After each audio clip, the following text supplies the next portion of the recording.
Hey everyone, welcome back to Mighty 90 Games. Today I thought I would do a beginner's guide on how to get started in general for your first campaign playing Warhammer 3. Shout out to Ogre FR and Raytoro, apologies if I pronounced that wrong, on YouTube, Raytoro, for the inspiration for this one and the feedback on the first video. I really appreciate that, guys. Thank you very much. So today we're going to play Immortal Empires, which you do need to own Warhammer 1 and 2 to access. So we're going to jump in here and we're going to go with Cathay. Now, I've given this some thought about the four factions that I kind of recommended as being starting factions. The High Elves, the Empire, Grand Cathay, and the Dwarves. I've decided to go with Cathay for a couple of reasons, which I'll go over as the campaign's loading. For now, I just want to show you how I've got how I'm going to set the campaign up. So I'm going to choose Zhao Ming for a couple of reasons, again, that I'll go over in a second. We're going to enable sea lanes. We're going to keep the endgame crisis just set to default. This video is not going to go long enough for this to matter, so that's going to be fine. I've got the advisor frequency set to minimal, but you can have it as you like. Although I would recommend for your first time, don't listen to that guy. He's insane. Battle time is set to unlimited, and I've got the AI cheats turned all the way up to maximum, the AI stats modifier. You can have this wherever you want. It's just a slider scale, and you can adjust it during the course of your campaign. Incremental autosaves, I'm just going to leave that all to normal. Iron Man mode simulates the old legendary difficulty, whereby you weren't able to make manual saves. You can now turn this on with any difficulty whatsoever. I would recommend for your first time playing, keep this turned off. Campaign difficulty, I'm going to keep this set to legendary, and I'm also going to keep the battle difficulty set to very hard. This is just how I play it, and so it's what I'm used to. I also thought it was a good showcase because what I'm going to show you works on the very hardest difficulties with the battle difficulty turned up as high as it'll go, and so regardless of what difficulty you're playing on, you should be able to emulate this pretty easily. So without any further ado, let's go start campaign. Now, why did I choose Cathay? Couple of reasons. First of all, they've got a very, very safe starting spot. They're snuggled up against the eastern corner or the eastern edge, rather, of the map, the whole world map. And so once you've dealt with your first couple of enemies, you've got a pretty safe position to sort of expand in whatever direction you like. You can go hard up against the campaign board edge, which is what I'm going to try and show you how to do. And then nothing can sort of threaten you from the eastern side. And you can use Miao Ying in the north to guard against that flank. You can use the ogres in the west to guard against that flank. And then all you've really got to worry about is the southern bit.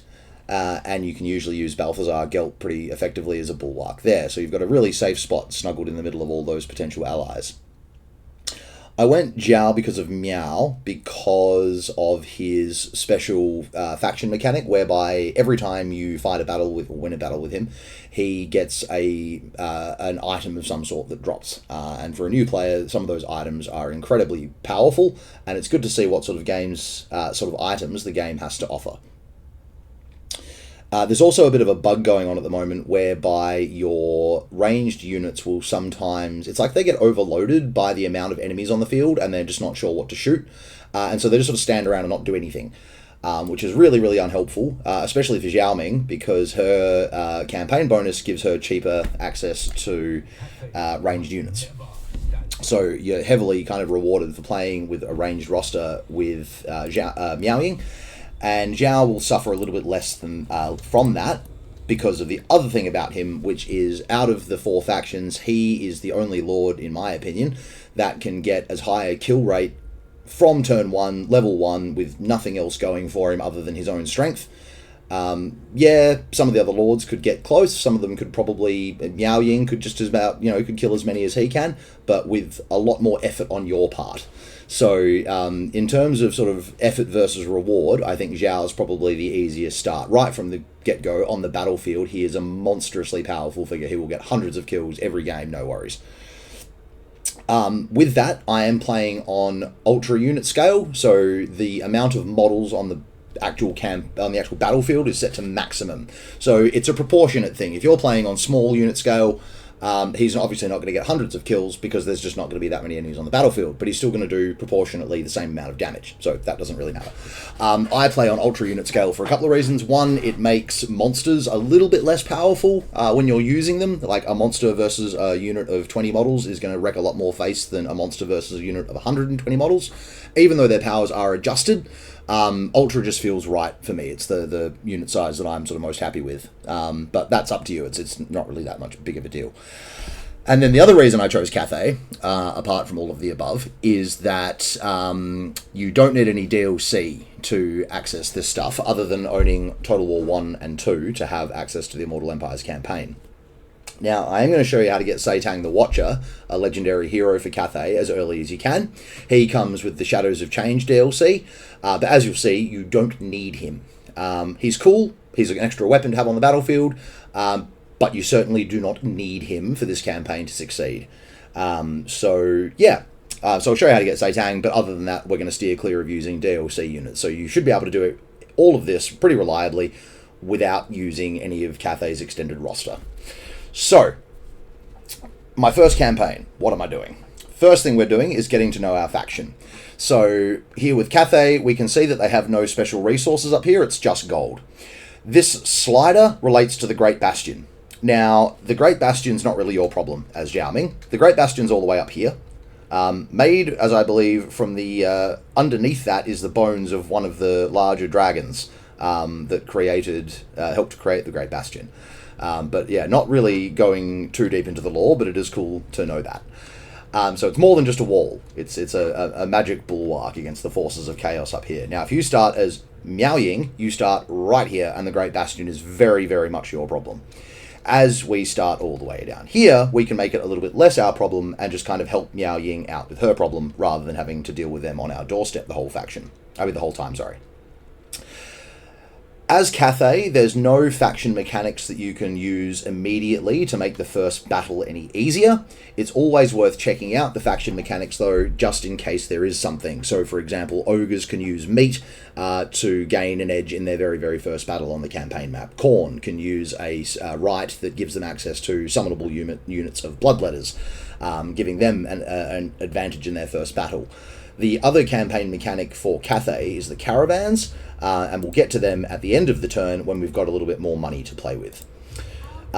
So, getting to know your army is the next step. So, generally, if you start with a hero, not every faction gets a hero from first turn for free. Cathay does.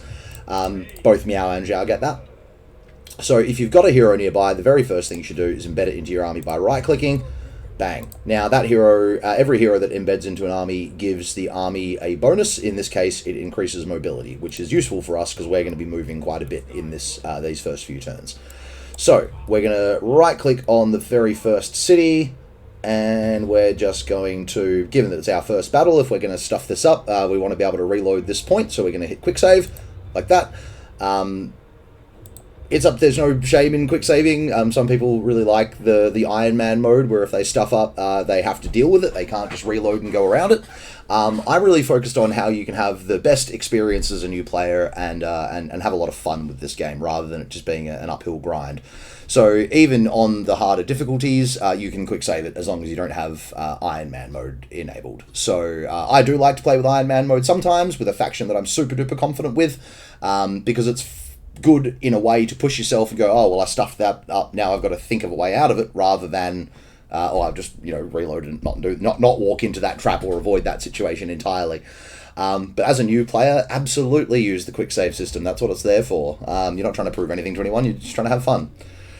Okay, so when you're attacking anything, now conventional wisdom would probably say that a siege battle is not great for your very, very first battle, but it is a really good opportunity to learn how to micromanage stuff, and that is a huge part of this game. So, I'm not going to go over the intricate mechanics of sieges because we're basically going to ignore most of them for this battle. What I will point out is these towers here. They have a sort of 45 degree, where's my camera? 45 degree arc of fire kind of thing, and so we don't want to be standing anywhere near those. Now, not every city will have a blind spot. This city does have a blind spot. If we come over here to these two gates, there are no towers. So this is where we're going to deploy. So we don't want to have those towers shooting at us. We don't want to have to use the ammo of our rocket launcher here to blow them up. So we're just going to deploy where they aren't. Very simple. So for this battle, all we're going to do is we are going to micromanage 4 different units, and the rest of the army is just going to stand there for most of it, and we're just going to ignore them. It's our very first battle. We don't want to get overwhelmed. So what we're going to do is we're going to take our melee troops, and we're going to put them in a line like this. We are going to take our ranged troops, and we're going to put them behind there. If you've got I can't remember what the option is, but there's an option where it does that automatically. If you take a bunch of melee troops and a bunch of ranged troops, it will automatically put the ranged troops behind the melee troops. Where is it? No, not formation attack. There you can also do it that way. So I can set them to missile front, or I can set them to melee front. That does put them in a group and lock them, so I don't want to do that. I'm just going to do it manually. Boop, and I'm just going to chuck them there. So we want to make sure that we deploy them far enough back that the shooting on the walls that they're going to have, they'll put some bowmen and stuff up there. We want to make sure that they're not getting shot at. We're going to put Zhao Ming in control group 1. We're going to stick him right up against the deployment line. We're going to put the hero there with him as well. These Longma Riders, we're going to stick at the back. We're not going to use them for a while. And we're going to take the rocket launcher and we're going to stick it here. Now, the bug where they don't fire at will is generally only happens when there's a lot of stuff on the battlefield. So it shouldn't happen in this battle, but we're just going to keep an eye on it just in case. So that's why we've got that set to a control group, just in case we're over here managing Zhao Ming, beating something up, and we notice that this isn't firing. We just double tip 4, and we're straight back to it. And then we can tell it where to fire. So we're going to take these 3 units off guard mode, because we do want them to chase stuff if it runs away. And then we're not going to channel magic. I never bother channeling magic. 9 times out of 10 for me, I end up with less than I started with. You can do it if you like. Let's try it. I said I wasn't going to do it, but I'm not going to do it. Channel magic. Yep, see, look, I ended up with less. So, don't do that. I don't know if difficulty affects that. So, we're going to send Zhao and the hero to attack the gate. And we're going to take the fire rain rocket battery, and we're going to tell it to shoot these peasant archers on the wall. Now, in the interests of this video not taking forever, I'm going to try and keep it to about an hour. I will be using the speed up and slow down battle function a whole lot. So once I'm comfortable with what's happening, I will fast forward it so that it just happens quicker for your sake. I'm going to try and keep this, as I said, to about an hour, and I'm going to try and fit about 10 turns into it, including all the battles. So I'm going to need to move pretty quickly. You don't necessarily need to. Feel free to take all the time you like. Watching battles is really, really fun, and on the easier difficulties, you've got a lot of time to do it. The other thing I'll talk about just quickly is I can't issue orders while the battle's paused. If I hit escape to hit the menu, it pauses. If I go up here and press pause, it goes to that. With battle realism difficulty turned off, when you pause it, you can issue orders. So if you're not comfortable with real-time micromanagement, you can essentially turn it into a turn-based affair, in a sense. You can pause it, you can issue orders, you can unpause it, and the units that you've told what to do will go and do that thing. So that's not a bad way of learning. I just haven't used that for so long that I think it would actually make me worse at the game. So as you can see, the rocket battery is pummeling the hell out of these things, and the gate is taking some damage. So let's just fast forward it. I've got my fast forward and speed up buttons bound to my mouse keys there. So that's why I can fast forward the battle and slow it down without having to actually mouse up here and do that. But that's just the way I play, because I use fast forward a lot, because I haven't had a lot of time to play this game. Okay, so I've just hit backspace, double tap backspace, with the rocket launcher selected, so that it stops firing at will. The reason I want it to stop firing at will now is because these enemies are in a pretty awkward spot, and it's not going to do a whole lot of damage. So what I'm going to do is I'm just going to keep it off automatic firing, so that it conserves ammunition. And I'm going to tell it when I want it to fire at something when there's something in a good spot. I'm also going to scooch it up just a little bit, because I want it to try and be able to reach the end of these 2 streets. Okay, the gate is down. Zhao is going in. The hero is coming out, because she's nowhere near as robust in combat as he is. And I'm going to move our other forces up here, because their bowmen are now off the walls. And they've got no other bowmen around here, because we can't see any ammo bars. There's a unit up there. And so what's going to happen now is any of their forces that try to come down here to shoot at us are going to first have to get shot out by our forces. So that's going to discourage them from bringing their remaining shooting troops down here. So Zhao's just going to plow into these guys and just tank them for a little bit. The Longma Riders are going to fly over the walls and attack this tower.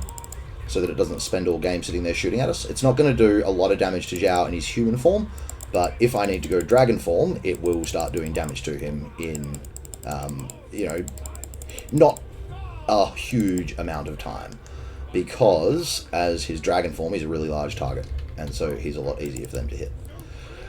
So, as you can see, I'm only micromanaging 3 units at the moment. I'm using Zhao to stick to this unit here. I am keeping an eye out for good targets for the missile launcher, and I am keeping an eye on the long marauders battering down this tower here. These guys are nearly in position.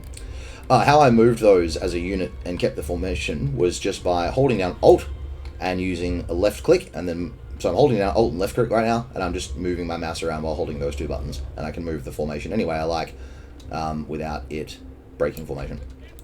I can also hold Control while I'm holding those other 2 buttons, so Control, Alt, and left click, and I can change the facing of that unit as well. And I can just let go of any of those buttons, or right click, and it'll cancel that. So that's a really, really good thing to get used to, because it lets you move a lot of troops very quickly without buggering up formations. Okay, this unit of archers is coming back, but they're not worth using the rocket launcher on because they've got such little health. So I'm going to start bringing Zhao back over here. Now, like I said, this isn't the most inspiring way of playing this game, but it is safe, and that's what I'm going for in this campaign. I just want you to have a safe and fun experience, and then you can branch out from there once you've got a solid foundation underneath you. So we're not trying to win any awards for inventive gameplay. We're not trying to reinvent the wheel here. We're just using game mechanics simply and well. So saving as much magic as we can for now, because we want to wait until our troops are out of ammunition, so they can do as much damage as they can without overkilling it with the magic as well.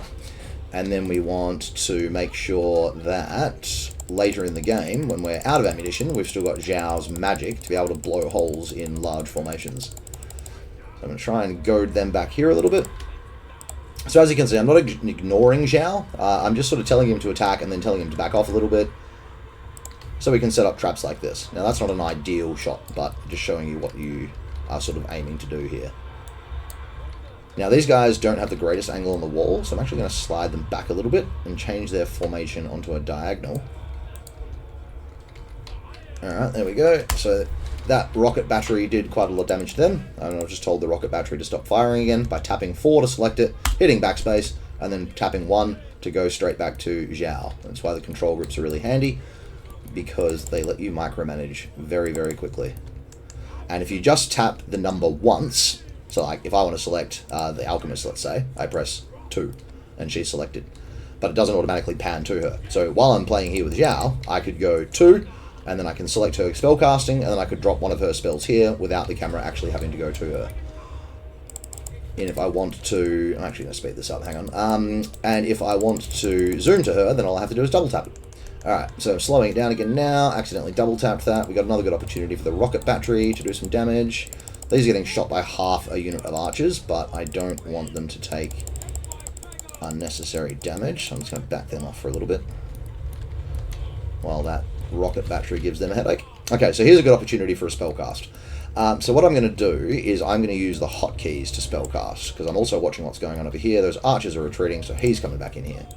So as you can see, micromanagement forms a huge part of this game, but you only have to micromanage so much as Cathay. So as I said, at the moment I'm still only doing the 2 units. Well, 3 units if you count the rocket battery, which I'm still keeping an eye out for good opportunities to shoot. So, hotkeys. Alt and the appropriate number, so 1 or 2 in this case, will give you your spell reticule, so Alt 2, and then hold down left click and you spin your mouse around in order to aim it. And with this spell, you want it to go sort of through the fattest part of an available unit, and it doesn't do a whole lot of damage to Zhao. So we're just going to aim it like that. Actually, probably should have waited till they got in here, but I will. And blam. So he's got 44 magic there. That costs 6, so someone who's better at maths can figure out how many casts I get. 6, so it's like 7. Alright, sometimes you got to just remind the long marauders, or like any flying unit, when they're attacking a tower, just remind them to keep actually attacking the tower, because otherwise they'll just get stuck and flap around in a circle and take unnecessary damage. Alright, so setting up a good opportunity for the rocket battery here. So those white lines indicate its line of fire, so I'm just waiting for them to clear the gate. Back him off a little bit more, because I don't want rockets hitting the gate. And bam. Good opportunity for that. So he's down to 4 shots on the rocket battery. So gotta make sure we use them well. Backing him off a little bit. Blue. And then for good measure, because a lot of those models will now have been damaged, we can send a fire breath through them with Zhao and hopefully kill a few more. Cool, so one of those units is fleeing. This thing's nearly dead. I'm going to send the Alchemist now to sneak in here and start capping this point. Mainly as a distraction for the enemy. It'll blow up some of these defensive positions, but they're not really doing too much to us at the moment, so it's really more just to annoy them. Alright, that skull there means that unit's shattered, so they're not coming back. So that's great, we can just ignore them now. And we're going to send a fire breath down this way. Yep, cool. That's another unit running away now. As you can see, our archers are doing a perfectly fine job, even though they're running out of ammo, they're doing a perfectly fine job of holding this street here. Alright, so I'm going to speed the rest of this battle up. As I said, I don't want it to take forever. So the Longbow Riders are going to go flying over this way, and they are going to attack those archers. Zhao is going to try and rack up some kills on these units by doing that. Slow that down a little bit so I can make sure what's going on here. Alright, he's going to come back around this way. Alright, so we've capped that. That's great. They're pretty much ignoring it. That unit is now fleeing, so the Longbow Riders are now going to come over here.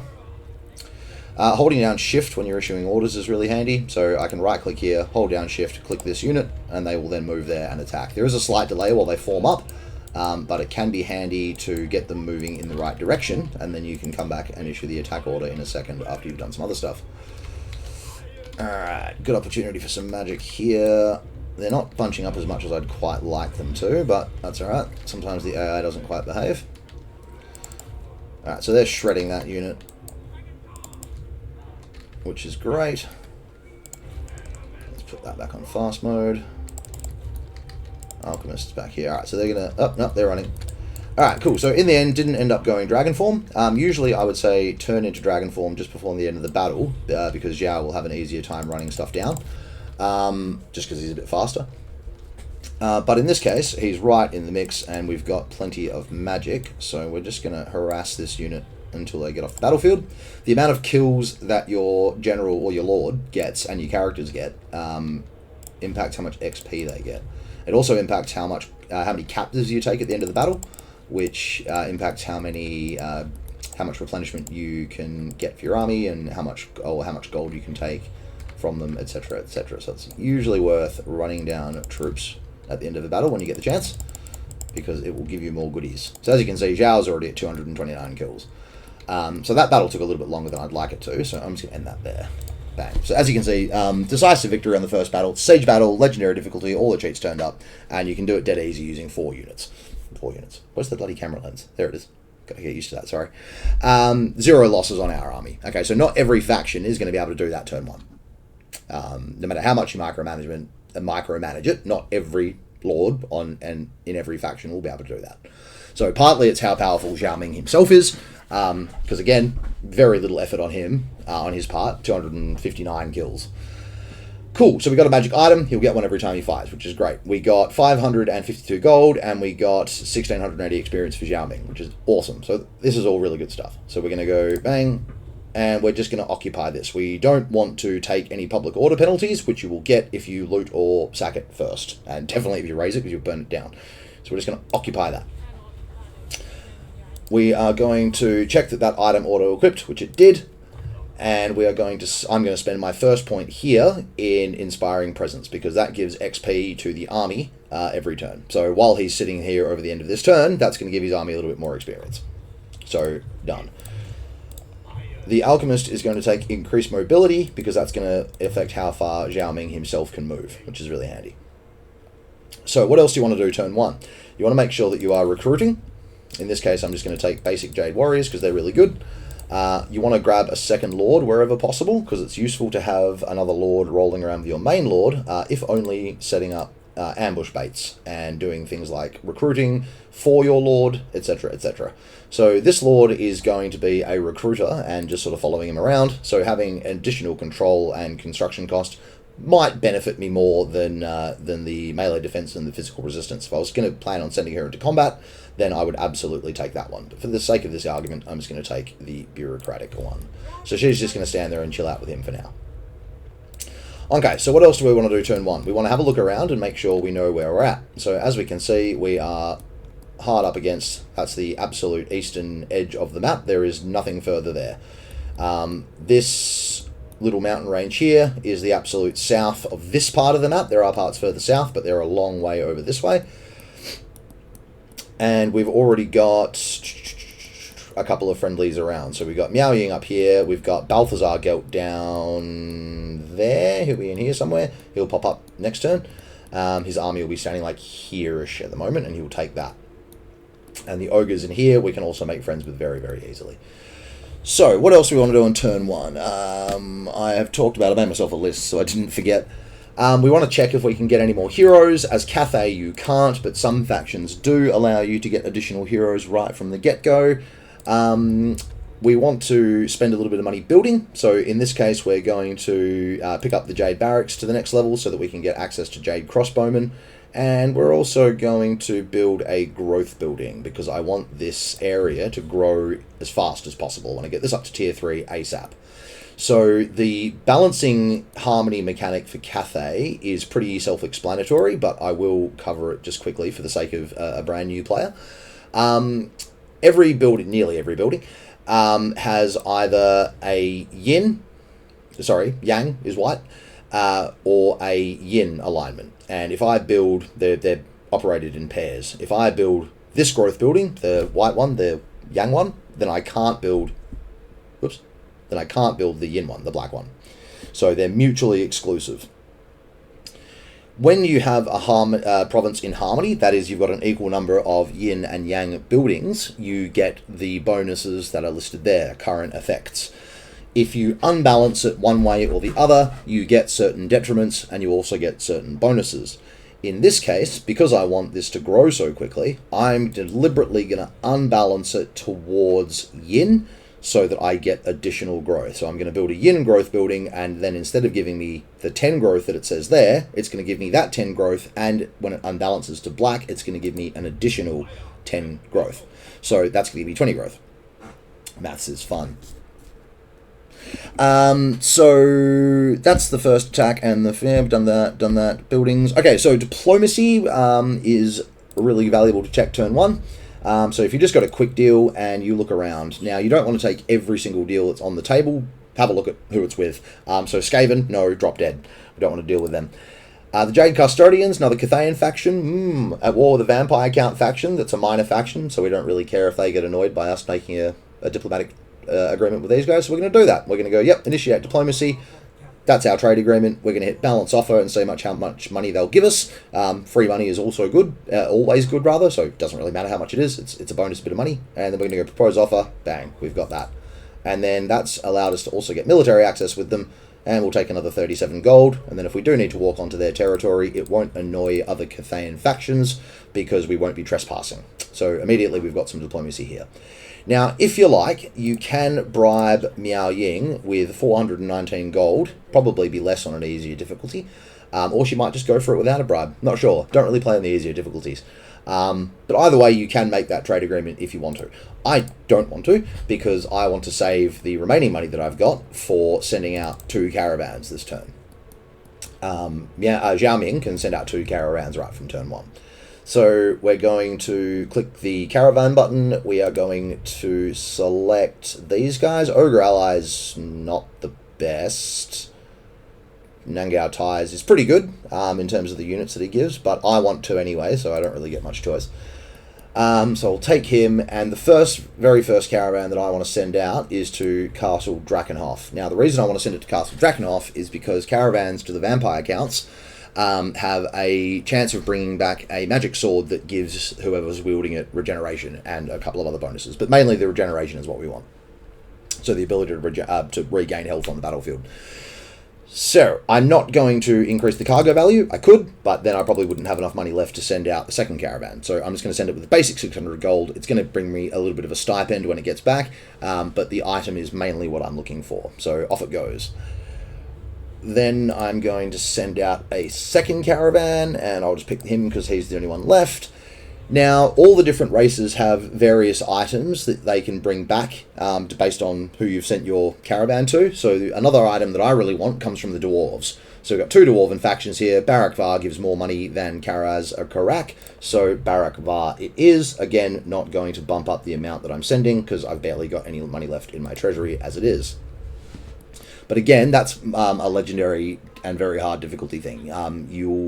The easier difficulty you play on, the more money you have in your treasury, and the less your armies cost, so the more income you'll have as well. But as I said, I wanted to show you that this works on the hardest difficulty, because then wherever in the gamut you want to play, you can reproduce this. Research. Spend some time and get to know this. I don't want to cover that in this particular video, because this is really meant to be more about sort of how to get started in general, just using Cathay as an example. So have a look on your research tree and figure out what's going to support your playstyle, or figure out what is advantageous that's available early. So in this case, I've had a read around and I've seen that one gives growth and income from industry, and this one gives income from industry for the other alignment of building. And I've also seen that this buffs my basic melee troops, peasants, but sometimes I don't need to use them. And this one buffs my basic shooting and some of my more advanced shooting. So it covers crossbowmen, jade crossbowmen, and peasant archers. Sorry, line blank. So in this case, I'm going to go for this one first. Even though I do want the growth, it's only 5. And the extra ammunition, 10%, very good. So going to go with that one first.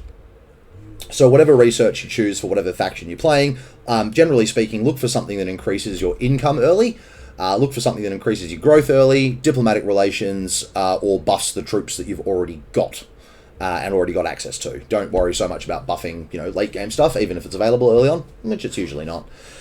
But once you've gotten to know a faction, if you're like, well, I never use that unit, don't bother out the research for them immediately.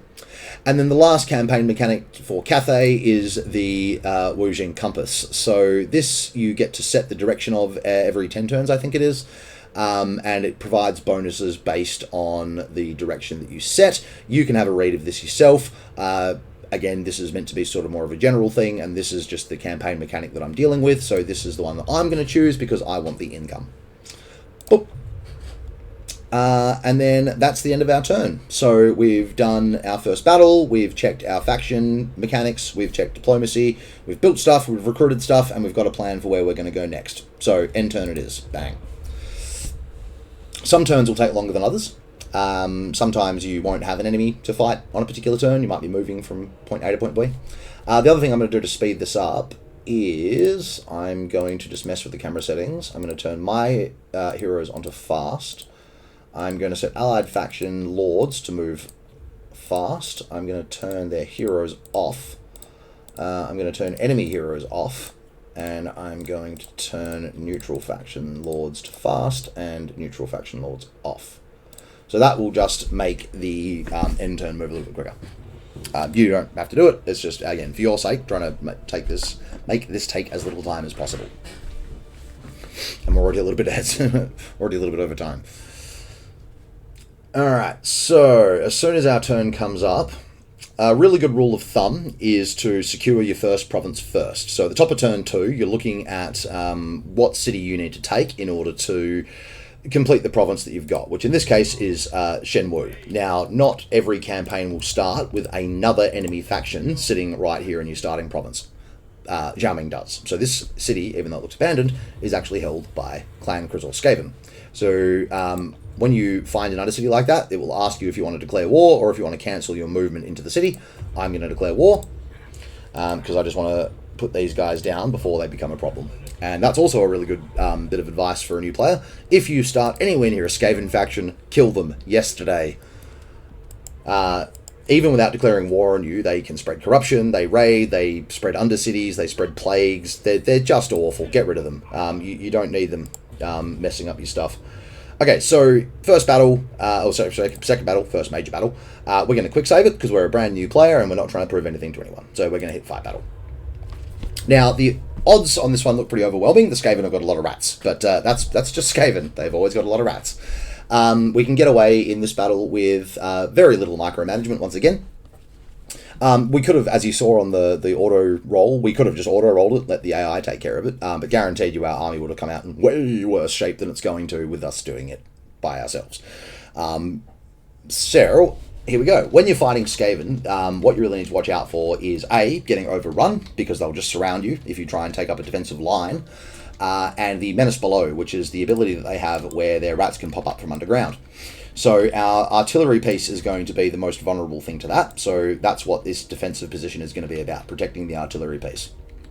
So we're going to stick him on the hill here. Yep. That's impassable terrain, they can't charge us from that angle, so we've effectively found ourselves a little cliff to put our backs to.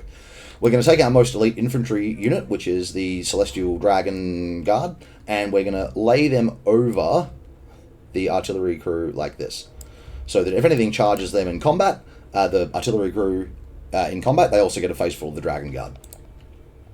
We are going to put one of our weak melee units, the Peasant Spearmen, on each flank, and then the rest of it on that flank is going to be strong melee units. Now, because they've got less of a facing to attack us here from, because that's also impassable, what we can do is we can build ourselves a nice little castle here that's going to choke point the Skaven and give us nice big infantry blobs that Zhao Ming can cast his fire breath into. So we're just going to move that out a little bit because we don't want the rocket to be firing through the back of that unit. Even though these do fire in quite a high arc, they can still whack the back of your units if they're firing at something too close. And tactically speaking, your artillery firing into the back of your infantry line is where the fun stops. So yeah, don't do that. And we're just going to build ourselves a nice little castle here so that we're guarded from every angle. We're going to take this 4th unit of Jade Warriors and we're going to put them with their backs to the Dragon Guard. So now nothing there has a rear that it can be charged on, no matter where the the Menace Below pops up. Peasant Archers go there. Jade Warrior Crossmen go there. Control Group 1, Control Group 2, Control Group 3, Control Group 4. The Longma Riders are going to hang out at the back here. They're a very powerful defensive agent against the Menace Below, because wherever the Menace Below pops up, these just swoop down on top and smack him in the face. Zhao Ming's going to go right up here because he can tank this army no problem. And off we go. So we're going to leave this turned off fire at will for now because we want to target a few specific units. And what we don't want to have happen is for them to shoot at, say, this unit while they're just in range and then they back off and then we waste the shots. We want to wait until we've got a nice big blob of them to fight with. Now, we've also got reinforcements. That second Lord, that'll come on in a minute 35. So we can safely ignore that for now. Alright, so how are we going range-wise? Alright, good. Let's go. So as you can see, they're already starting to back off. Blam. So at about the 45-second mark is when we need to start watching out for the Menace Belows, like this. And all we're going to do with the Menace Below is we're just going to tell the Longma Riders and the Dragon Guard and the Hero to attack them. Their leadership's going to shatter like that. We're going to put the Dragon Guard back in place. We're going to let the Longma Riders chase them for a sec, just to get them out of our sort of circle here. And then once they're out of there, we're going to tell the Longma Riders to get back up into the air. They're going to circle back around and take up their same position, ready for the next one. And we don't want them to fly over the top of the rocket battery. That would be bad. Alright, now we can go see what Zhao Ming's up to again. So we're going to torch that unit, because there's a couple of infantry units blobbed up there. And we're going to run him back over this way. As you can see, these are getting absolutely hammered already. So we're going to tell the rocket launcher to select a new target. There's the other Menace Below. Menace Below has up to 6 uses by default, and I think they can have even more than that. The player can definitely have more than that. Don't know if the AI can have more than that off the top of my head, actually. I think they can. Some factions certainly can. Like Clan Moors. I'll be straight with you. The only Skaven faction I play is Claw, basically. And Skrulk, because I'm a glutton for punishment. Alright, so we've got all these on guard, because what we don't want to have happen is for them to get engaged with a melee unit that runs away, and then they follow it out of position, and another melee unit charges in and gets at one of our vulnerable units. So we've lost one of the rocket launchers. but that's fine. Sometimes, especially on the harder difficulties, stuff, they'll just, because of the way they just gun for your rocket launchers in your artillery pieces, so as you can see here, one of the actual pieces has been destroyed. But that's not a huge deal. We'll get them back. Alright, she's tanking a little bit too much there, so I'm going to use some of her magic and drop that on him. Start pummeling that lot. The other reason we wanted, I'm going to take this unit off guard because they're fighting the Lord, and if the Lord starts to run, I would like them to follow him and just keep him bogged down and annoyed. I'm going to use the Long Marauders to rear charge these Night Runners. They're the little triangle, inverted triangle icon. They're a dangerous unit. We want them to die. And we're going to get the Alchemist out of here because she's taking a bit too much damage. Don't like that. And we're going to tell the crossbowmen and the archers to start firing at a few specific targets. Yeah, sorry, I started to say the reason we wanted the rocket battery turned off fire at will is so that when the Long Marauders were down here helping with the Menace Belows, it didn't fire a volley straight into the back of them. Alright, Long Marauders are about to get countercharged. Whoops, daisy. That'll happen if you right-click your unit card, it takes you to the unit and spell browser. I do that all the time accidentally. I'm going to get the Long Marauders out of here just because they're getting a little bit hosed. I'm going to bring this unit around. Now, strictly speaking, all this extra micromanagement that I'm doing, I don't actually technically need to do. I could just let them sit here and tank it. But do as much as you can, even in your sort of first few battles, because any damage that you can reduce to your side at the cost, at their cost, rather than your cost, is worth doing. Now, these guys are going to break soon. Zhao's pretty much out of magic, and he can cast his Flame Breath in Dragon form anyway. So, I'm going to select a new target for them. They're going to hit them. I'm going to change Zhao into Dragon form so that he can start smashing into the back of units and breaking them. Long Riders still getting shot. Let's get them out of here. Reinforcement came in. Forgot about them. Like I said, we're not really using them, so it doesn't really matter that they're not doing anything. And here we go. Let's look for a good opportunity to drop a Fire Breath. That looks like a pretty good spot there. Angle it slightly outwards so that it doesn't hit our own units. Meanwhile, he's charged into the back of this unit over here. Now, when he transfers between Dragon form and Human form, he will default back to whatever your default setting is for guard mode. So if you have your guard mode set to default on, when he changes forms, he will change back to guarding, so he won't chase stuff down. So if you wanted to chase stuff down, just remember that you've got to manually toggle him between guard mode and not guard mode when he changes forms. Select a new target for them. Not that they've got a lot of ammo left. So as you can see, again, Zhao Ming, 265 kills this battle, and I've barely been micromanaging him. I've cast a couple of spells with him. I've changed him into Dragon form and told him to charge a few things, and he's just been dominating. Alright, we're going to throw another unit into combat against their Lord. Actually, make that another 2 units, just because we want him to break, rather than having to kill him. There he goes. And then we're going to send the Long Riders to run him down, so that we get some extra experience and loot money, I think it is, from killing Lords. Also, just sheer vindictive pleasure. So let's make sure that he doesn't escape. Now, the troops that get wiped out at the end of this battle, for the Skaven side, because we're playing a settlement siege and they've got nowhere to, fighting a settlement garrison rather, and they've got nowhere to retreat, their whole army's just going to get wiped out. There are going to be no survivors either way. But it's still worth running them down, because the ones that get wiped out don't count towards your army experience and loot money and stuff like that. So it's always worth, as I said before, running them down.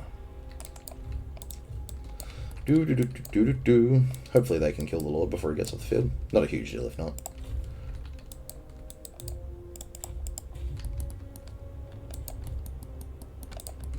So yeah, again, we got one unit that took a bit of damage. We lost one rocket to the Skaven's incessant shooting, and that probably won't actually happen to... Or it might have even been the underway itself. Sometimes the very fact of the rats popping up underneath it can cause a bit of damage. Don't worry about whether it says Pyrrhic, Decisive, Close, whatever. It doesn't mean anything. It judges it on a bunch of stuff. In this case, I would have gotten the Close victory because I used up all my magic, and I used up pretty much all of my ammo. And my hero got pretty badly chopped up and bruised. But yeah, don't worry too much about what kind of victory you're getting. The game's like a disapproving dad. You're like, hey, I got 0 losses, and it's like close victory because you used too much ammunition. For the love of God. So yeah, don't worry too much about what it has to say about all that. Okay, so took the close victory. We're going to occupy this, and we've gotten a Cloak of the Moonwind, which has given Zhao Ming Stalk, so he now can't be seen until he's right up on the enemy, which is hilariously good. And we're going to take 1 point in Route Marcher, because it's going to give him an extra 5% movement range. And as I said before, we're going to be moving around a lot. And then we're going to start leveling his magic. As for her, we're going to start leveling her magic. And as for her, we're going to take Route Marcher, so she can keep up with Zhao Ming. Now, as you can see from last turn when we built the Yin building, we've unbalanced the province now. So we're getting an extra 10 growth, which is great. We want to keep that going. We don't need 2 of these buildings, so we're going to demolish that. We're going to upgrade this to tier 2, and we're going to issue our commandment. So once we've got a whole province, we can issue a commandment. You can read all these for yourself and decide what you want. In this case, I myself am going to choose the recruitment, because I want to be able to top up some units pretty quickly. And that gives us an extra 1 slot to recruit in from next turn. The commandments take over the end turn to tick in. So we're going to add 2 more Jade Warriors to that army. We're going to quickly check diplomacy and see if anything's changed. No, still don't like them. Yes, we'll take a trade agreement with the Golden Order, and they'll pay for it. More's the better. Yes, we'll take that, and they'll pay for it. More's the better. So you're pretty safe generally dealing with anyone of your own race. Or your own faction. So any Cathayans around here, I'm going to get along with. Any base humans around here, I'm probably going to get along with. So there's no harm in taking those. And then that's the end of our turn. So we've still got 5 turns on each of the caravans until they get back. The Wuxing Compass can't be changed for 8 turns, and we've still got 4 turns left on our research. We're recruiting, everything's building. Great, move on. So as you can see, some turns won't be quite as long as some other turns. So generally speaking, the first 10 turns, which is what this video is going to cover, should be about getting to know your faction and your army, getting to know where you're going with your research, and then deciding on sort of immediate campaign objectives. Now, they should be slated towards consolidating the area around you. So ideally, you want to aim to get another province that borders the province that you've already got. You want to try and start making some diplomatic negotiations headed towards getting some defensive allies, particularly with legendary factions. Don't worry so much about getting defensive allies with minor factions, especially as Cathay, because a lot of these minor factions just get wiped so early on in the game it's not even funny. So I've moved Zhao Ming right up to the border of our province. So he's still on our side of the green line. He's no longer taking attritional damage, which he would take otherwise, because he's standing here in a bit of horrible desert. So we just put him in camp stance, no more attrition. We can also then recruit, but we don't want to recruit them. We want to recruit them. Now we're going to move her right up behind him. She is going to take attrition this turn, but we're not really using her in combat, and she doesn't have any units, so that doesn't matter. But it is important for her to be there for next turn, and you'll see why when we get there. We also want to come back here now, and we want to build some stuff. I want to keep focusing on the growth. The income also doesn't hurt, and I want to keep it unbalanced toward Yin for now. So I'm going to build another one of those. Nothing will have changed diplomatically, I don't think, yet. Particularly not in the areas that I particularly care about. These guys are ready for peace, but we don't want to give them peace because we want their territory. Now, you can take peace with them if you so desire, but it's going to leave you pretty short of enemies, and you're going to have to either cross their territory and trespass, or you're going to have to come back down here and start fighting the vampires. Those vampires are only a minor faction. They're never ever going to be a huge threat to you, and 9 times out of 10, even on the harder difficulties, they're just going to get absolutely glassed by Balthazar Gelt. So you don't really need to worry about that, unless you urgently want the territory for yourself. But it's pretty hard to take every bit of territory for yourself, especially as a new player, especially on the harder modes. The AI has a lot of things in their favor. They move really quickly, and it can be very, very difficult to grab everything. So as a new player, for having a good time, I would probably just recommend you decide on a few things that you want and go for those. Cathayan thing here, your caravans, while they're out and about, will find things that can add units to them. Not going to go into it in detail. It's pretty self-explanatory. I'm taking the Missile Warriors because they're going to buff out that army that I've got in a better way than those ogres were going to. So we're going to take Zhao Ming. As you can see, the damage that his hero took that previous battle is nearly fully healed, so that really doesn't mean anything at all. And we are going to turn back in. We're going to change back to our normal stance, and he's going to move in here and attack this city. Now, how you want to do this will depend largely on where this lord is. Sometimes he'll be standing in the city, sometimes he'll move out here. If he's in the city, more's the better, smash him. If he's outside the city, that's why we left this lord here. She's going into recruit stance. She's going to scooch a... No, actually, no, she can say that. She's going to go into recruit stance, and she's going to start recruiting some Jade Warriors. Now, what that's going to do on the next turn is he's going to attack her. She's going to fall back. She's not going to get the recruitment, but that's fine. We don't really need it. She's going to fall back, and he's going to be left standing there like Johnny No Friends, and Zhao Ming's going to be able to smash him next turn. So it's a good way to stop him running around and causing you problems behind the scenes. Again, we're a first-time player. We're going to just quick save, and we're just going to fight this battle manually. Now, even on the harder difficulty, as you saw, that gives me a decisive victory, on the auto roll. So I could just press that, and voila, battle's over. But it's going to take... The auto roll will always take more damage than you on the battlefield if you once you're comfortable with your army. Like, you can always mitigate more damage than the AI does. And it also isn't going to run down the enemies at the end, so you're not going to get as much money and stuff out of it. And it's also not going to use Zhao Ming to his full potential, whereby he's, going to get hundreds of kills. So I would recommend, especially as a new player, that you fight all of these. A, it's really good practice. B, it gets you more shinies. C, it makes your lord more powerful more quickly. And it's also a good way to avoid unforeseen consequences. Because sometimes you'll go, oh yeah, no worries, I'll auto-roll this, no problem. You take a little bit more damage than you otherwise would have, and you think that that's fine until 4 turns later, when some other jackass pops up and you have to fight them, and your army hasn't fully healed yet. So it can be a little bit misleading. So I tend to fight battles wherever I can. At certain points you'll learn, it's just like, yeah, that's fine, whatever. My replenishment rate's so high, my army's so powerful, the garrison that I'm fighting, or the army that I'm fighting, is so weak that any potential casualties that they can inflict will be negligible and be easily remedied. So you will get to a point where you can just auto-roll whatever you like, and you'll learn what you're comfortable with. I personally really like fighting battles in this game, so I just tend to fight as many as I can manually anyway. But even I, once I'm 120 turns into a campaign, find myself auto-rolling a hell of a lot of really easy fights, if for no other sake than just preserving my sanity, and there being so many hours in the day. So I'm going to run this on fast mode because it's literally exactly the same battle that we've already done. That's the one downside to sieges in this game, in my opinion. And there's a few mechanical downsides, and I know that sieges are a pretty hotly contested thing. But I personally quite like them. They're a really good chance to get to know your army really well, and they're also a really good chance, because they're so sort of procedural and straightforward and the AI isn't particularly clever, it's a good opportunity to try out crazy stuff, like, seeing how much of an army your lord can tank all by themselves. Ba-bam! Alright, so we can get him in here to start wrecking these archers. No, they're too far out of range, that's annoying. That's alright, it's got range on that street. Their archers have backed off, so they're going to come up again and sit back there. We've got a lot more crossbows this time, so that's going to go a lot better. They're going to attack that tower, and we're going to speed up again. Good time for shooting, so we'll get the rocket battery happening. It's a really good idea when you're first learning this game to keep your artillery, particularly something like a rocket battery, off auto fire, and just tell it when to fire manually, because otherwise it will take ridiculous pot shots at stuff, and it will A, waste ammunition, B, hit your own troops, or C, both of the above. And as I said before, tactically speaking, rocket batteries shooting your own troops is not a lot of fun. So we want to try and avoid that. Now, just for a bit of funsies, I'm going to send the alchemist in to start capturing that gate so that I can let more of my troops into the city, just because I feel like it.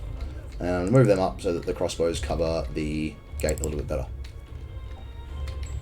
And we're going to torch them again. Blam! Rocket battery's going to hit them. Is it? No, the rocket battery... yep, can fire through the gate. Not ideal, because it's going to waste a bit of ammo hitting the gate, but that's alright. We're just trying to zoom through this one for the sake of keeping our casualties down. Because the AI really will take stupid casualties when it just doesn't need to. Whoops. Downside of running it on fast, you can lose track of stuff, like my alchemist. But as we saw before, she heals pretty quick, so whatever. I'll abandon that idea of ganking the gate for now, just let the crossbowmen hose those Jade Warriors. Pull them out of the way because I don't need to bother destroying that tower. Out of magic, so Zhao Ming's going to transform. Take him off guard mode. And we'll just use him to start laying into stuff. Now, the towers will do a little bit more damage to him, so I might send her... Oh, no, never mind. I was thinking about sending her in to take that tower out, but as long as he's in this street, he should be pretty well fine anyway. Do they have any more archers? Yes, they do. So I'm going to send the Long Marauders back over this way. So again, single click on their number, selects them without me needing to change my camera. Holding down Shift, I can tell them to first go there, and then to attack them. So micromanagement, I know I've said it before, but it's a huge part of this game. It's definitely worth learning how to do. Alright, he's taking a bit more damage than I'm comfortable with, so I'm going to bring him back here.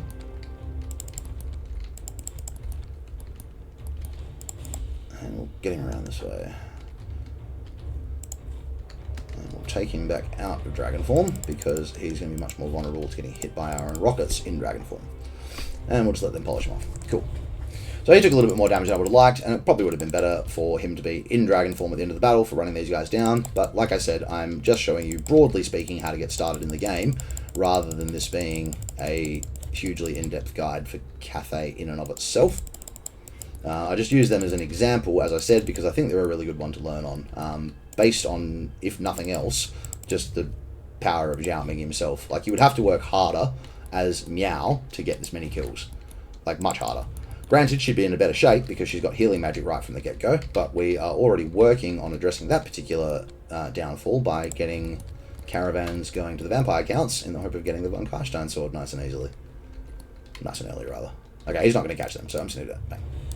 So as you can see, a city siege, 10-15 minutes. Yep, about normal. Got to do what you got to do.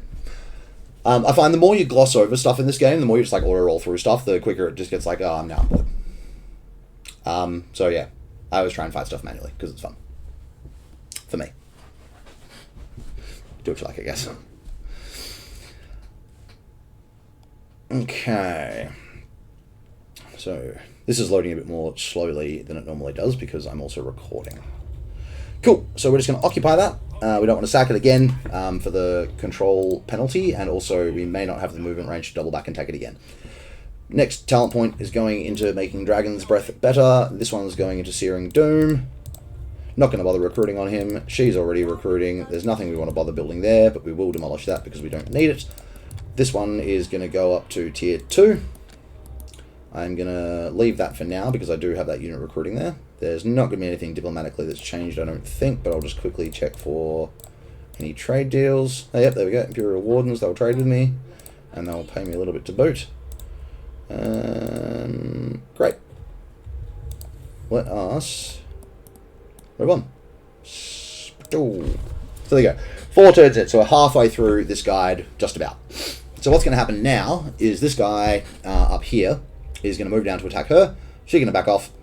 He's going to not be able to chase her down because we didn't use up a whole lot of her movement range last turn. And Zhao's going to move out into the desert and attack.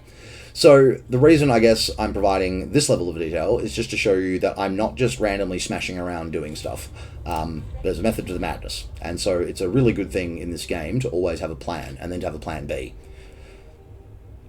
So the plan B, if he could chase her down, is that we could still sandwich him between these two armies and he would still get caught and wiped out. Now, the enemy lord, if they are going to flee, they will flee away from the army that's actually attacking them. So because we want him to flee back into the desert to be closer to Zhao, we're going to move him here. We're going to grab her. When you mouse over him for the attack move, you'll see that yellow line pops up. That shows that Zhao's coming in to attack as well, and that's what we want. So when we move her in, he's going to go, nope, don't want to fight that battle, and he's going to run away. Sucks to be him, though, because he can't actually get away. So she goes back into in-camp stance, and now she starts recruiting those crossbows again, because we do actually want them on him next turn. Move in, attack. Now, for the sake of the argument, I am going to not fight this one, just for the sake of time. Normally, I would absolutely fight it, and I would recommend that you do fight it, but just for the sake of time, it's just going to be more of the same. It's not going to be that interesting for you guys, so I'm just going to roll it. It's not a difficult battle. It's an army full of peasants. Zhao Ming could just about solo them. The only problem would be if he would get shot a lot in his dragon form, and he would be vulnerable to the spearmen in his dragon form. But if you used up all the magic, used up all your ammo, and then went dragon, then they're stuff. Then they can't do anything. Alright, now we're going to go into March Stance, because I know that there's no other enemies up here. March Stance is really dangerous when you're moving into unknown territory, because you can't run away from battles. So if something attacks you in March Stance, and you don't like the look of it, too bad. And if you lose that battle, your whole army gets wiped. So never, ever, ever, ever, ever use March Stance unless you are 100% sure that there is nothing around you that can threaten you. Otherwise, you are asking for trouble. I'm going to give him the Shrieking Blade because it's going to give him terror in his human form as well as his dragon form. And this is what I'm talking about with Cathay, with Zhao Ming particularly. It just rains awesome magic items, and it's really, really useful to have. Now, I want to try and get this up to tier 2 really quickly because I want to be able to access the recruitment on bowmen in this area, because we're going to need that for our next target. Okay, so the other thing we're going to do here is we are going to... I'm going to globally recruit a couple of things. Just for the sake of speeding this along. So that's going to give her, by the time she's done recruiting and Zhao Ming gets back here, that's going to give her an additional 9 units. And by that stage, the hit on our treasury will have been cancelled out by these two getting back. And also, if we do get lucky and get some good items from those caravans immediately, then we can give some of those items to her, and she can actually take that settlement by herself while he's moving his way back down here. Because he's going to go for that last settlement up there. So then we've got all 3 settlements of that province, and we've got 2 provinces to our name by turn 10, which is a really good thing for most campaigns. Not all campaigns, but some, but most.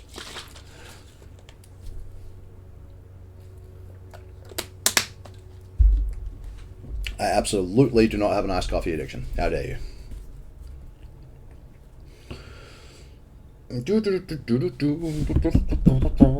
Thanks for tuning in. Really, really appreciate it. I'm having a lot of fun making these. If anyone has any feedback, please feel free to leave it. And if anyone has any ideas, please feel to tell me. Because I'd much rather be doing stuff that you guys want to do rather than stuff that I want to do.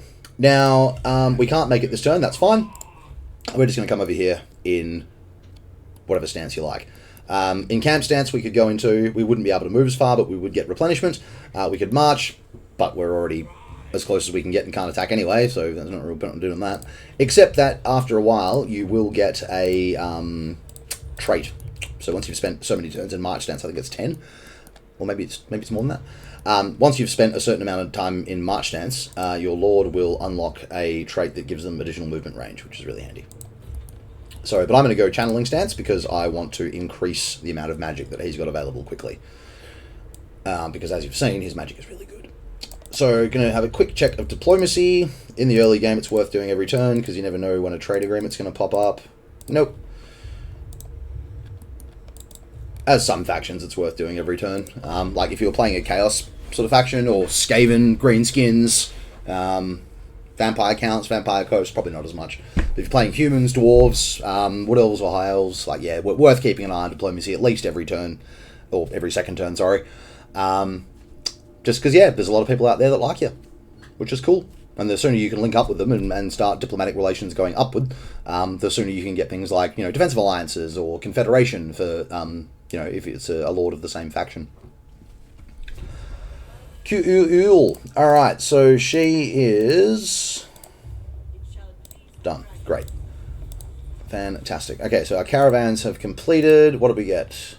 Oh my god, that is so lucky. So we got the Star Metal Plate and the Vargan Cast Iron Blade off our first caravan. Alright, that's really, really lucky. So what we're going to do is we are going to move her up to here, and she is going to recruit a couple of infantry units just to be a bulwark. Then we're going to go over here. We're going to give him... We're going to take that off him. We're going to give him the Von Cast Iron Blade, so that's going to give him regeneration, so his health will come back in combat and out of combat. We're going to give her the Star Metal Plate so that she's a better tank. She's going to have the Shrieking Blade now, so she causes fear and terror. She's going to be a much more effective catcher of enemy units than she has been thus far. We're going to upgrade our caravan. Now, the worst thing that can happen to a caravan is it getting ambushed, in my opinion. So I always take Wayfinders first, because it lowers the chance of them being ambushed. Going to move in, and we're going to attack. Again, I think for the sake of the argument, I'm just going to auto roll this. Now, what I will show you here is if you go up to the options, which I know my camera is covering, but it's in the top right-hand corner, or if you just tap escape, what you can do as a new player, and you can do this, well, not just a new player, but I would recommend not leaning on this too hard because it can really make you lazy. You can turn the battle difficulty up or down wherever you like. And that also that affects the auto roll outcome. So in this case, I'm just going to leave it as normal because I don't mind copying the extra casualties. The way I look at it is taking a few extra casualties and having my army in worse shape is the price that I pay for being a lazy bugger. In this case, it's really just for you guys' sake. Your guys' sake? Yep, not sure on that one. And then we're just going to leave it at that for now. For that turn. Probably not worth checking diplomacy. Imperial Wardens will take a non-aggression pact. So we'll do that. So I've pretty much run out of stuff for now, except for Miao Ying, and she's currently going down with me because I have treaties with the Imperial Wardens, and I'm a strategic threat, but she'll get over that once I start fighting our next target, which is the Skaven. Okay. So, now what we're going to do is we're going to be really sneaky. Because Zhao definitely doesn't need to fight any battles over the end turn, we're going to take all of his really good stuff off him. And we're going to take that off her. And we are going to give it to this lord instead. So she is now geared out the wazoo. Which is fantastic. And hopefully what's going to happen is he's going to come and attack her, and we're absolutely going to flog him. Otherwise, he's going to sit there and recruit, and we're going to move him, and we're absolutely going to flog him.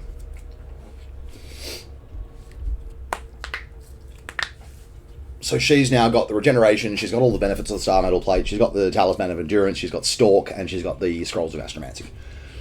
So she's now been taken from a very basic generic lord to being a bit of a monster. Certainly enough to deal with these clowns. No, we don't want the peace treaty because we want their territory. And we need this territory to strike at the Skaven early. And as I said, way back at the start of the campaign, if you are playing as a faction that starts anywhere near Skaven, kill them soon. They're just awful. Even without declaring war on you, they can cause so many problems. So we are going to go for Deathmaster Snickich as our next target, and he starts in these mountains here. Alright, so it's giving us a valiant defeat, but don't listen to that. On the easier difficulties, that's almost certainly going to give you a better result than that. We will have to fight this one, but I'm going to show you how you can do a lot with a very little, and this is a good opportunity to show you that. And just, how to have fun and get to know your faction. Fighting little battles like this can be a really good way of learning things like micromanagement and how different units work without it risking your main army, who's probably out doing something more serious. Alrighty, so we're going to control group her. She's the only one we're going to control group. We really don't need to bother about micromanaging the rest of the army unless they stop shooting at will. But I don't think that will happen here because we don't have that many enemy units on the battlefield. That's a bug that's been around for a little bit. Other content creators have covered it really quite extensively. There's a lot of discussion about it on the Reddit. Yeah, it's a pain in the bum. But, I guess it's either that or don't play a faction that has any shooting. Which when it first popped up, is exactly what I did when playing Scarbrand for a while. And then faffed around with Skulltaker and Arbol. Because it's like, oh no, your Gorn faction can't shoot. Guess I'll have to run over there and murder them to death. The old-fashioned way.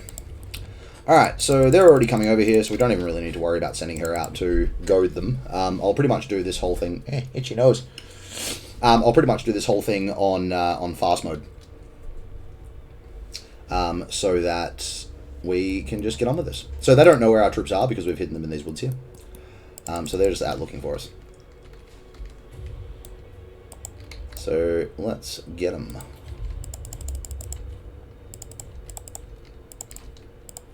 So we're just bringing the army over here. It's good that they've got some other people wandering around because it means their full strength isn't coming at us all in one go, which is wonderful.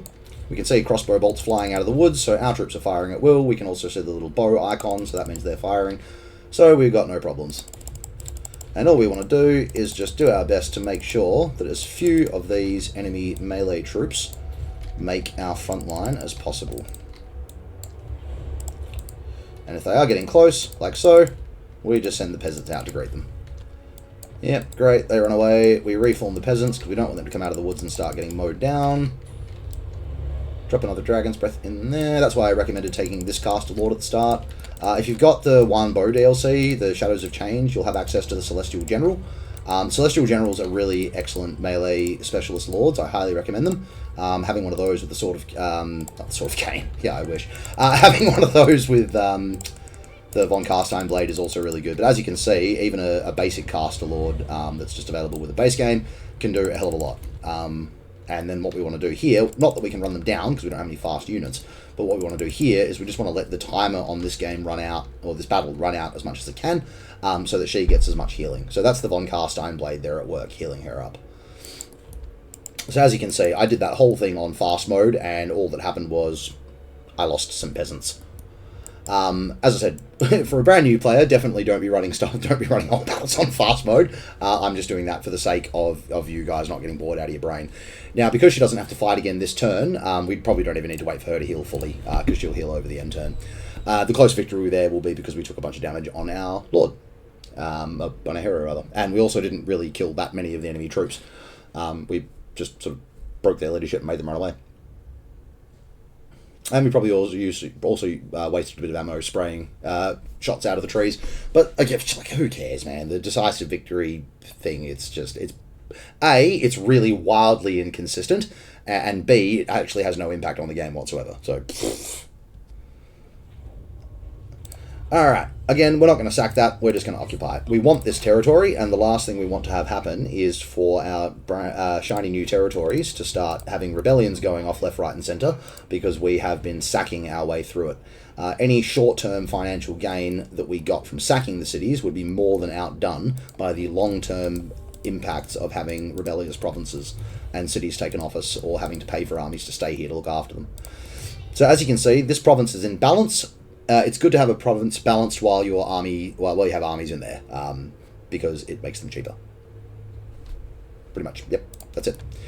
Okay, so we're going to leave her with the good items over this end turn. I'm going to take the leadership for the same, A for the leadership and for the experience, and then I'm going to start buffing out her magic. She doesn't have a combat tree, personal combat tree, so it's not really, yeah, obviously we can't do that. Now, over here, what we want to do is we want to further tip this into the... do you want to further tip this into the black? No, we want to start tipping this back into the white. We still want it to be tipped to the black, but we want to start moving it backward, just so that if we suddenly need to balance it because we've got an army in the province, we can rebalance it very, very quickly. So I usually try to keep them unbalanced toward yin, but only by one. Because then if I suddenly need to flip it back over to balanced in order to gain access to cheaper armies or increased income, it's very, very easy to do so. Whereas if I've unbalanced it, 3 for yin, it's not quite as simple to undo. Now, for brand new players, it's worth noting that balancing mechanic used to apply to your whole faction, and it used to be based on all of your cities and stuff all at once, and which lords you had and which heroes you had. They all came with balance, and you had to use your whole faction in sync, and it was an absolute freaking nightmare, because you'd delicately balance everything, and then you'd confederate a faction, and everything would go so far out of whack that it'd take you 30 turns to fix it. So the new system is way better. Okay, so our next target is the Skaven, and they are in here. So what we're going to start doing is we're just going to start moving up toward the Skaven. We're not going to declare war on them yet, because we don't want them to know that we are coming. We're going to leave her with the better gear, because she's the one that's out the front at the moment. And we're also going to recruit a couple of Jade Warriors on her. The other thing that we want to do... Now, this is a very hard mode, legendary mode thing. You don't necessarily need to do this on the easier modes. Because I'm about to make war with the Burning Wind, make peace with the Burning Wind Nomads in a turn or so, what you don't want to do is you don't want to be left with no enemies. If you're left with no enemies, the game will just have random stuff declare war on you, and it's an absolute nightmare. So we're going to join the war. We're going to join Miao Ying's war against... Oops, clicked on the wrong faction. We're going to join Miao Ying's war against the Burning... No, not the Burning Wind Nomads, the Rebel Lords of Nanyang. And we're going to get a trade agreement out of that, and we're going to get a little bit of money. And then we've acquired a new foe. And then the other thing I'm going to look for is I'm going to look for another faction that's just ages away from me. They're never going to come anywhere near me to declare war on me, but I want to declare war on them so that as far as the game is concerned, I have enemies. and then they won't have random stuff declare war on me. You don't necessarily need to do this on the easy modes. You don't necessarily need to do it on the hard modes, but just for the sake of keeping this campaign nice and simple and not having to deal with random stuff popping up, I am going to just do this. And I'll get one more faction. I'll grab the Dripping Fangs, because some of these factions will get wiped out pretty quickly, and then I'm back at square one with no enemies. And what I don't want to have happen is I don't want Deathmaster Snickage to get wise to the plan and declare war on me first before I'm ready for him. Okay, we've got caravan dispatches available. As you can see, we've got tons of money in the treasury. So what we're going to do is we're going to hire 2 new caravaneers, because those 2 will take a few turns to get back to the capital, I think. Maybe they're already back. Oh, it looks like they're already back. Cool. Maybe I missed a turn in there somewhere. I don't know. And what I'm going to start doing is I'm going to start sending them out to the Empire, because the Empire also has a couple of things, a couple of items that I want. But the ones that we've got now are already fantastic. So one of them is going to go to the Empire. I've got the money, so I'm going to pay to take an increased cargo. And I'm going to send the other one to the Dwarves again, because there is a second purple item from the Dwarves that I want, the Anchor Chain. So I'm going to send another one to the Dwarves. And then we end the turn. So yeah, this is the last turn of this guide, as in the one that's about to happen. And all that's going to happen in this turn is that we are going to move up to Xingpo with both armies. Maybe both armies. We'll move up one at a time, and we'll see who's in the city. If there's a full stack sitting in the city, we'll take both armies. If there's not a full stack sitting in the city, then we'll probably just do it with Zhao and leave the other lord back here to, as I said, peace treaty. So if I'd accepted it over the end turn, even though it's nearly the end of the end turn, it still leaves me with 0 enemies, and some random dude could just like declare war on me for no apparent reason, and that's another problem that I've got to deal with. Now, when these things pop up, it's always worth giving them a read. 500 treasury is absolutely worth 4 control for all of your provinces, so I will absolutely do that, and that lasts for 10 turns. That research is complete, so now we're going to move on and start grabbing these ones. The Wujing Compass is ready to go again. It's up to you what you want to do with this. You could start charging this up. When it's fully charged, you can click that button and any enemies on the northern side of the bastion will start taking massive attritional damage. So that can be really useful for helping out Meow. Or you can flip it over here, and that gives you defensive supplies, replenishment, stuff like that. Personally, because I'm playing on the really hard modes and additional armies cost me heaps, I want the money. I also want the magic. And the control's not going to hurt either on the harder difficulties. So I'm actually just going to leave it and completely ignore the fact that I can reset the Wujing Compass this turn, and I'll probably leave it that way for a good few turns yet. So we're going to move up here. Obviously we can't see what's in the city, but we know that there's Clan Esh and Skaven in there. There we go. Skaven revealed. Declare war. They're a lot stronger than us, but that doesn't matter. We're going to flog them. Now, because this is a decisive victory, and again, just for the sake of time, I am going to auto-roll this. I would highly recommend that you fight it yourself, but I'm just going to auto-roll it for the sake of time. We're going to occupy that, and then we are going to move her a little bit further up. We don't want her to be right on the doorstep, because we don't want her to get ambushed by Skaven running in. And we'll just start recruiting a couple of extra Jade Warriors just for the sake of potentially needing to replenish his army, or if something slips the net and we need to use her to deal with it. Now, what I should have done before that battle is I should have re-equipped these items to Zhao Ming, because he's the one that's going to be doing the fighting for the next couple of turns. That was my bad. But as you can see, it wasn't exactly catastrophic. So I'll just quickly go through and do that now. He gets that back, he gets that back, he gets that back, he gets that back. One of the points of killing Snickage early on is to get the Stalk attribute on Zhao Ming permanently. We've been very, very lucky this playthrough and gotten an item that's given it to him up until this point. But in order to keep it for the rest of the game, I'd need to keep that item equipped the whole time. Whereas if I can kill Snickage if I can defeat Snickage's army with Zhao Ming's army, then Zhao Ming will gain Stalk permanently, and then I can unequip that item, give it to someone else, and get something else good to put on Zhao. So, we are currently 1 in balance, which is great. I think what I will start building there at Shenwu, because it's on the northern end of the province, it's a little bit more exposed, potentially, as I'm going to start building defensive structures there. I've sent out my 2 caravans. I'm not resetting the Wujing Compass this turn. I will take the military access with them, even though they're going to get wiped out soon. I just want the money. We could potentially take a confederation with them, but I don't think I'm going to at this point. Especially as a new player, Confederation is pretty messy. It creates public order penalties. You inherit all of their armies, which it can be good, but it can also send your economy spiraling. You inherit all their territory, which can potentially get you new allies, but it can also get you new enemies. At the moment, first-time player, I would not recommend taking any confederations right off the cuff this early game, unless somehow you manage to, unless Zhao Ming was available. If Zhao Ming was available, you might want to grab that. Although, then again, once you've taken Zhao Ming into your faction, the Northern Bastion is your problem. So that's the end of turn 10, and that's where I'm going to leave this video. So hopefully that's been of use to someone. Hopefully you've enjoyed watching it. Really appreciate the time that you've taken. Apologies that it was a little bit longer, but the first 10-20 turns of this game are very, very delicate, and there are, if you stuff it up, if you rush through it, there are going to be things that will come back around and bite you in the bum later on. So some of the shortcuts, some of the auto rolls that I've done, I wouldn't have done if I weren't just sort of trying to show how a campaign progresses. I will follow this one up in the next couple of days with the next 10 turns, so I'll leave this campaign exactly as it is here, and then the next video I'll cover will be sort of turn 10 to 20. Again, sort of general outlook, what are we trying to do, and just using Cathay as an example. Please leave any ideas or feedback below. Really appreciate the time you've taken to watch it. Take care, and I'll see you soon. Bye.